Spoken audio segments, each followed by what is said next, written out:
தமிழ் திரைப்படங்களில் கதாநாயகர்களில் கதாபாத்திரங்களின் குணாம்சங்களை பண்புகளை உயர்த்தி காட்டுவது தான் பொதுவான ஒரு விஷயம். விரல் விட்டு எண்ணக்கூடிய ஒரு சில படங்களே கதாநாயகனை எதிர்மறையான கதாபாத்திரங்களில் சித்தரித்துள்ளன. அதுலேயும் வக்ரம், பொறாமை, பழி எண்ணம் இவற்றை கொண்ட கதாநாயகர்களாக கமல்ஹாசனின் சிவப்பு ரோஜாக்கள், பிரதாப் போத்தனின் மூடுபனி, ரகுவரனின் புரியாத புதிர், ரஜினிகாந்தின் ஜானி ஆகிய படங்களில் 80களில் நடிச்சிருக்கிறாங்க. ஆனால் அதற்கு 20 ஆண்டுகள் முன்னதாகவே இத்தகைய நெகட்டிவ் கதாபாத்திரங்களில் நடிகர் திலகம் சிவாஜி கணேசன் அவர்கள் நடிச்சிருப்பார். அந்த படம் தான் ஆலயமணி. ஆங்கில படங்களின் பாணியில் கதாநாயகனின் கதாபாத்திரம் இந்த படத்தில் அமைக்கப்பட்டிருக்கும். எனக்குள்ளே தூங்கிட்டு இருக்கிற மிருகத்தை தட்டி எழுப்பிடாதே அப்படின்னு தேவர் மகன் படத்தில் நாசர் கிட்ட கமல் சொல்லும் காட்சியும் வசனமும் நமக்கு இன்னைக்கும் நினைவில் இருக்கும். யோசிச்சு பார்த்தா இப்படி ஒரு மிருக குணம் எல்லோருக்குள்ளேயும் இருக்கும். அந்த மிருக குணம் வெளியே வந்து செய்கிற செயலால் குற்ற உணர்ச்சிக்கு ஆளாகாமல் ஒருவரும் தப்பிவிட முடியாது. குற்ற உணர்ச்சி அப்படின்றது தான் மிகப்பெரிய வலியும் வேதனையும். ஒரு தவறை யாருக்கு பண்ணாலும், எங்கு பண்ணாலும், எதற்காக பண்ணாலும் நாம் செய்கிற தவறு யாருக்குமே தெரியலை அப்படின்னு நிம்மதியாக நாம் இருந்துவிட முடியாது. நமக்குள் இருக்கிற மனசாட்சி சந்தர்ப்பம் கிடைக்கிற போதெல்லாம் குத்தி கிழித்து கொண்டே இருக்கும்.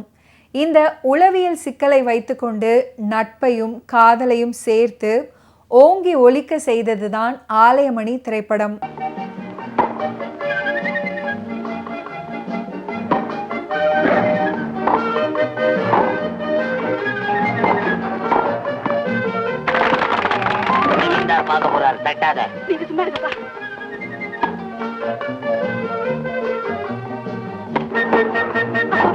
அங்க பாருங்க, எவ்வளவு பிரமாதம் ஆடுறாருன்னு.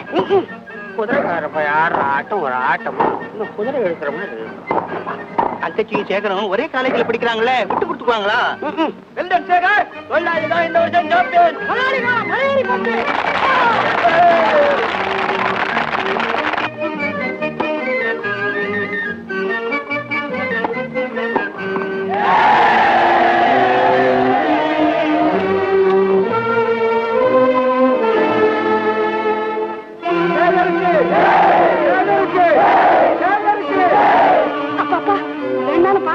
இந்த வருஷம் சாம்பியன். ஜெயிப்பார்.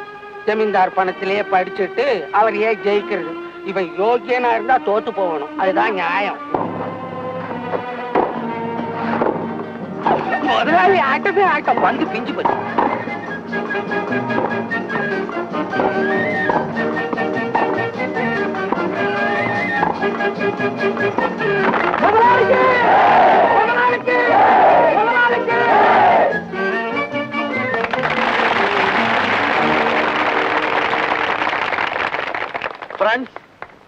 உண்மையிலேயே இந்த கோப்பை மிஸ்டர் சேகருக்கு தான் உரியது. அவர் இன்று ஆடிய ஆட்டத்தை போல் நான் இதுவரை ஆடியதே இல்லை. மிஸ்டர் சேகர்,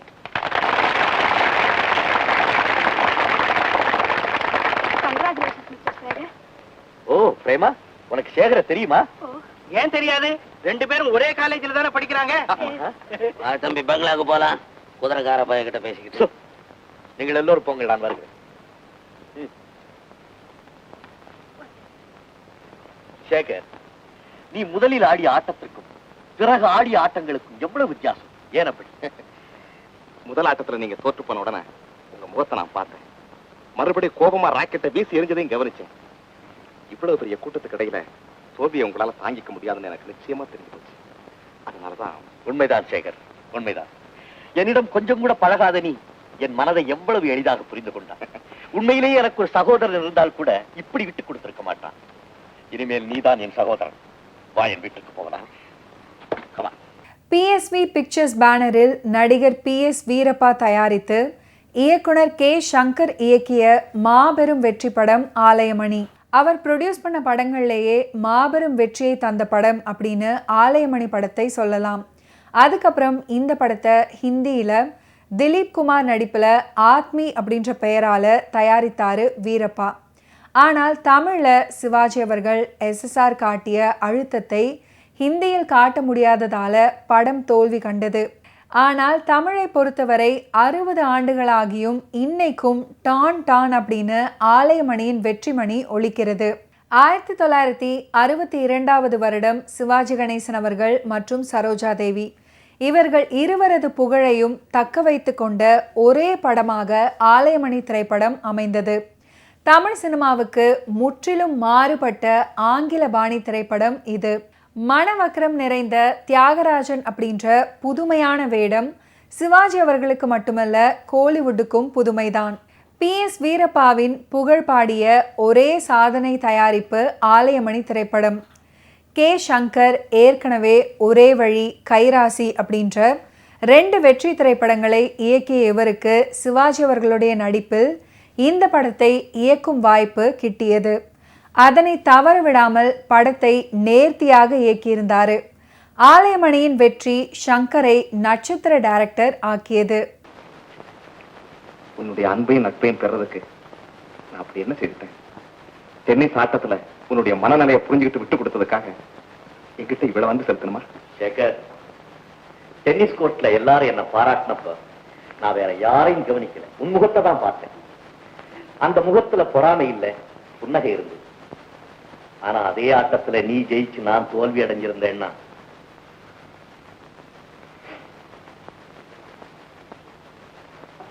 சேகர், என்னிடம் இல்லாத ஒரு உயர்ந்த பண்பு உன்னிடம் இருக்கிறது. அதனாலதான் நான் உன்னை என் வீட்டுக்கு கூட்டிட்டேன். நான் ஏழ்மையிலேயே ஏமாற்றத்திலேயே வளர்ந்தேன். அதனால தோல்வியை பற்றி அவமானமோ பயமோ எனக்கு கொஞ்சம் கூட கிடையாது. ஆனா உன் விஷயமே வேற. வசதியான வெற்றியான சூழப்பட்ட நீ தோல்வியை கண்டு பயப்படுறது சகஜம்தானே?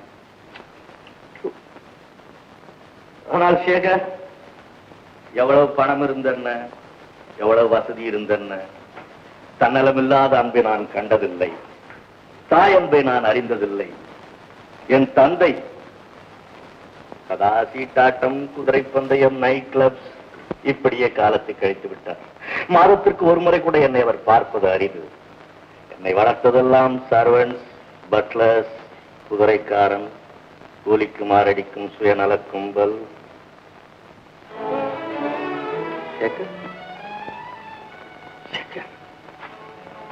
என்ன இது? என்ன நடந்தது? நான் ஏதாவது தவறாக சொல்லிவிட்டேனா? மூச்சடக்கி கடலில் மூழ்கி ஒரு முட்டை எடுத்து விட்டேன் என்று இருமாந்திருந்தேன். அந்த முட்டை நான் இழக்கப் போகிறேனா சேகர்? சொல் சேகர். அந்த முட்டை மூச்சடக்கி மூழ்கி நீ எடுக்க வேண்டியதில்லை. அது உங்கள் குடும்ப சொத்து. நீ கட்டளையிடும் போது வர காத்திருக்கும் முத்து. ஆனால் என்ன ஆனால்? நீயோ பணக்காரன். என்ன போல தன்மான உணர்ச்சி கொஞ்சம் அதிகமாக உள்ளவன் பணக்காரரோட சேர்ந்து பழகிறது துணிந்து கூறிய கத்தி முனைய நாக்கால் நக்குவது போல மறந்த நிலையில நாளைக்கு என்ன பணத்தாசை பிடிச்ச சுயநலக்காரன்னு நீயே சொல்றதுக்கு முன்னால நானே விளைவிக்கிறது நல்லது இல்லையா தியாக? Sekar, I am very sorry. I don't know how to. எனக்கு பேச தெரியாது. அதனால தான் வாய் தவறி குதிரைக்காரன்னு சொல்லிட்டேன்.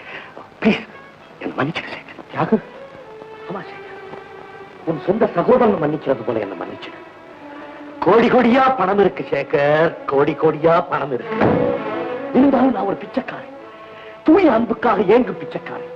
அந்த அன்பு பிச்சை எனக்கு போட மறுக்காது சேகர். தியாகு, தயவு செய்து என்னை பற்றி தவறா நினைக்கப்பட்டாங்க.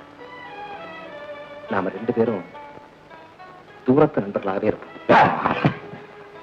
சேகர், நானும் ஒரு நண்பனோட வாழ முடியும், அவனை வாழ வைக்கவும் முடியுங்கிறத எனக்கே நான் நிரூபிக்கணும்.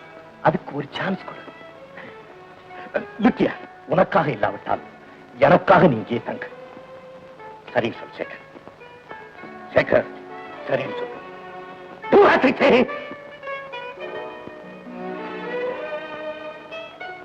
சரி தியாகு. ஆலயமணி திரைப்படத்துடைய மூல கதையை பிரபல கதாசிரியர் GN பாலசுப்ரமணியம் அவர்கள் எழுதியிருந்தார். அவருடைய கதைக்கு திரைக்கதை அமைத்து வசனங்களையும் எழுதியிருந்தார் ஜாவர் சீதாராமன். MA பட்டப்படிப்பு படித்து சட்டத்தரணியாகவும் தேர்ச்சி பெற்ற இவர் நடிகராகி, அதுக்கப்புறம் நாவல் ஆசிரியராகி, கதாசிரியராகி, வசனகர்த்தாவாகி, அதுக்கப்புறம் ஒரு படத்தையும் இயக்கிய காலகட்டத்தில் திடீர்னு காலமானாரு. அந்த ஜாவர் சீதாராமன் தன்னுடைய திறமையை முழுமையாக இந்த படத்துடைய திரைக்கதையிலும் வசனங்களையும் காட்டியிருந்தாரு. கதாபாத்திரங்களின் தன்மைக்கு ஏற்றவாறு வசனங்கள் அளவுடன் அர்த்தத்துடன் அமைந்திருந்தது. படத்துல வசனங்கள் அவ்வளவு நேர்த்தியாக அமைந்திருக்கும். கே சங்கருடைய படங்களுக்கு தொடர்ந்து ஒளிப்பதிவு செய்யும் தம்பு இந்த படத்தையும் ஒளிப்பதிவு பண்ணியிருந்தாரு. ஒளிப்பதிவு மிக திறமையாக கையாளப்பட்டிருக்கிறது. தம்பு பாராட்டுக்குரியவர்.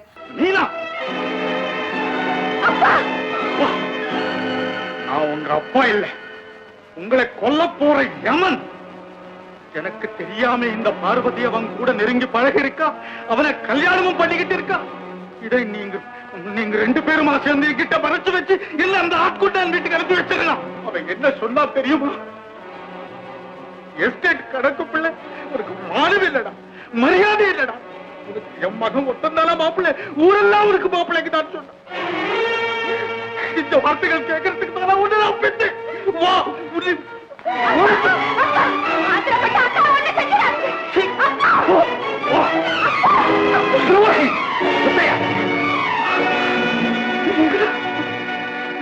முதலாளி, நான் என்னத்தை சொல்றேன் முதலாளி? எனக்குள்ள சொத்தெல்லாம் என் மானம் ஒண்ணுதான், அதுவும் போயிடுச்சு முதலாளி. எல்லாம் எனக்கு தெரியும், எழுந்திருக்க. இதுதானே உங்க மூத்த பொண்ணு? ஆமாம் முதலாளி, இவளைத்தான் அந்த ஆட்கொண்டான் மகன் ரகசியமா கல்யாணம் செய்துக்கிட்டான். இப்ப ஏத்துக்கு மறுக்கிறான். 25,000 ரூபாய் கொண்டு வாங்குறான். அவ்வளவு பணத்துக்கு நான் எங்க போவேன் முதலாளி? நான் எங்க போவேன்? மானம் போய் வாழறதை விட குடும்பத்தோட சாகரதை மேல துணிஞ்சுட்டேன் முதலாளி. அதுதான் தெரியுது. கத்தி கிளப்படும். 25,000 ரூபாய், 25 காகிதம், just 25 pieces of paper. அது உங்களிடம் இல்லை. அதனால் மஞ்சள் குங்குமத்தோடு தாயாகி வாழ வேண்டிய இந்த பெண் சாக வேண்டும். இந்த பெண்ணின் உயிரின் விலை 25 காகிதம். ஆண்டவா, இந்த நிலையை பார்க்க உனக்கே வெட்கமாக இல்லை? மிஸ்டர் முத்தையா, நீங்கள் கேட்ட அந்த காகிதம் என்னிடம் நிறைய இருக்கிறது, நான் கொடுக்கிறேன். முதலாளி, நீங்க என்ன சொல்றீங்க? உங்கள் பெண்ணை வாழ வைக்க வேண்டியது என்னுடைய பொறுப்பு என்று சொல்கிறேன். நாளை காலை என்னோட ஊருக்கு வாருங்கள், நான் பணம் தருகிறேன். முதலாளி, நீங்களே எங்க குலதெய்வம் முதலாளி, நீங்களே எங்க குலதெய்வம். உங்க குடும்பமே தர்மத்துக்கு பேரு போனது. ஆனா இந்த மாதிரி தர்மம் யாரும் எந்த காலத்திலும் செய்ததில்லை முதலாளி.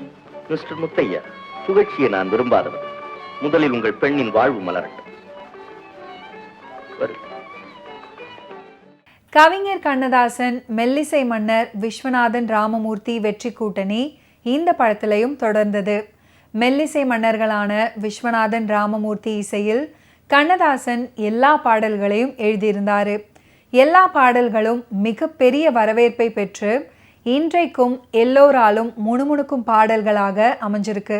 பொன்னை விரும்பும் பூமியிலே என்னை விரும்பும் ஓர் உயிரே பாடல்ல சிவாஜி அவர்களுடைய முகபாவத்தை ரசித்தால், சட்டி சுட்டதடா கை விட்டதடா பாடல்ல சிவாஜி அவர்களுடைய நடக்கும் ஸ்டைலை ரசிக்கலாம். பாடல்களுக்காகவே படத்தை பார்த்தவர்கள் ஏராளம். மானாட்டம் தங்க மயிலாட்டம் அப்படின்ற பாடல் மிகச் சிறப்பாக படமாக்கப்பட்டிருக்கும். சரோஜா தேவி அவர்கள் ஆடி பாடி நடிக்கும் சூப்பர் ஹிட் பாடல். மானாட்டம் தங்க மயிலாட்டம், பூவாட்டம் வண்ணத்தேராட்டம், தானாடும் மங்கை சதுராட்டம், கண்டு தேனோடும் எங்கும் நதியாட்டம். மானாட்டம் தங்க மயிலாட்டம், பூவாட்டம் வண்ணத்தேராட்டம், தானாடும் மங்கை சதுராட்டம்,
சாய்ந்து வரும் வெட்கம் சேர்ந்து வரும்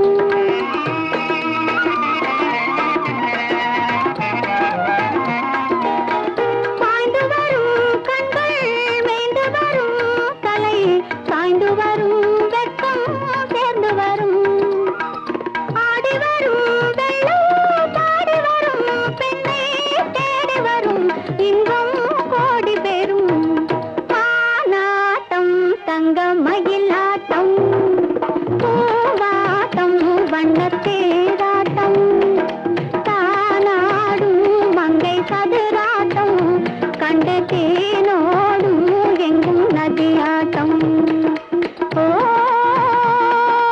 ஓ ஓ ஓ ஓகே வியூவர்ஸ், இன்னைக்கு நிகழ்ச்சியில் நடிகர் திலகம் சிவாஜி கணேசன் அவர்களுடைய ஃபிலிம் கெரியரில் நடந்த பல இன்ட்ரெஸ்டிங்கான விஷயங்களை நீங்கள் பார்த்து தெரிஞ்சிருப்பீங்க. மீண்டும் அடுத்தடுத்த எபிசோட்ஸில் சந்திப்போம். நன்றி, வணக்கம்.